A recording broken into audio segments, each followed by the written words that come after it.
I'm Nochi Miller, and this is Jerry, Arapaho Jerry. She is a 2001 Morgan mare. She's 21 years old already. It's hard to believe.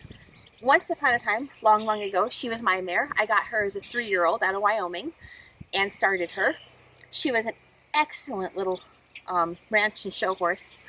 We showed in ranch horse competitions. She won me a couple of buckles and lots of other wins against the nicest quarter horses in the area, which I was extremely proud of on my gaited Morgan mare.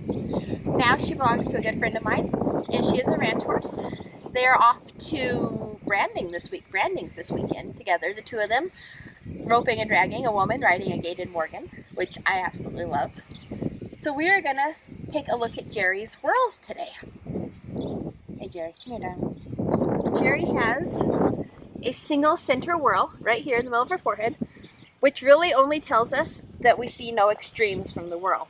If we say that that whorl is going to mean a simple, straightforward horse, she's a good example of how very wrong that is. There's a lot going on here. Our first clue to how much is going on is these ears. They're absolutely gorgeous ears, very sensitive, alert, energetic, aware of everything around her, very intelligent little ears. She has, her profile is just slightly dished for a hint of sensitivity, but it's mostly straight for steadiness. She has, I've never been able to figure out her nose, or her whole head. I used to spend a lot of time looking at it, trying to figure out what it meant. So we have the hint of sensitivity, but then it rounds over the muzzle for boldness and confidence. And it's all very rectangular for a very dependable steadiness. The most interesting thing about her is her chin. We can see it's mostly flat, but then it's got this ball back here. Oh yeah, there we go. That's going to show up beautifully. She does not like that. See how flat that chin gets when she gets upset? We get a hard knot here. And the lower, yes, I know. I'll stop now. The lower lip sticks out all the way around. She's not horribly upset now. When she gets really upset, that lip just sticks clear out there. It's pretty amazing. That chin type is a type. You see it a lot in mares and horses. They all have the same basic head and this chin type. When they get upset, it gets hard like that, and that's a good way to know that you have to back off, start over again, and give her a break, because you're not going to accomplish anything when the chin looks like that. But that chin type accompanies very wrinkly skin. Her eyes, when the chin gets hard, her eyes will pull down and wrinkle. Oh, there we go. I'm sorry for bothering you like this. See how wrinkly they get down underneath here? They'll pull clear down away from her eye when you're scratching her good, when something feels good, or she's really upset. You can see the pink rim around the eyeball. She has very, very sensitive skin. Bugs drive her absolutely crazy. She spends summers covered in hives. And those two things, the very wrinkly skin and wrinkly sensitive skin, accompany that chin type almost every single time. So we have a very dependable horse who's always also very sensitive. And that may seem contradictory, but Jerry is an amazing cow horse. She can really get down and move with a cow. She pays attention.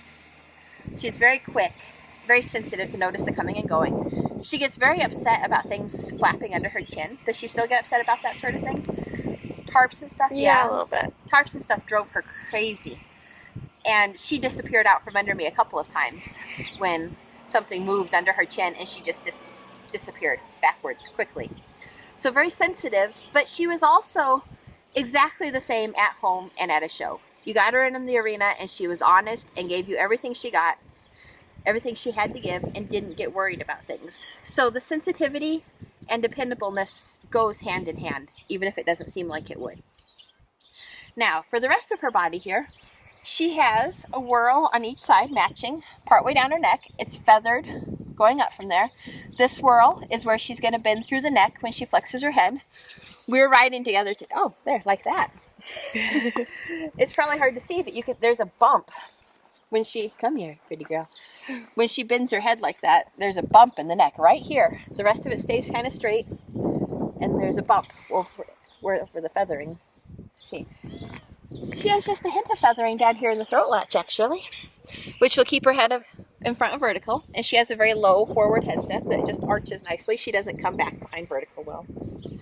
As we get back here to the chest, the hair comes down and grows over to this right front shoulder. Everything kind of grows over to here. Her pectoral whorls are even.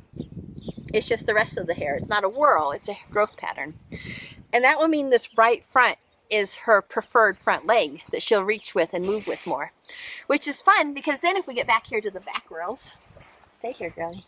So if we get back here to the flanks, this flank whorl comes down further. The one on the other side is up just about an inch more. And this belly whorl down underneath here is further forward. This one is up right here, and the one over here is, she's like, oh, what are you doing to me? The other one is back here. So we have a whorl here and here. It won't work sideways. So we have a whorl here and here. That means she's going to reach under herself more with her left hind leg.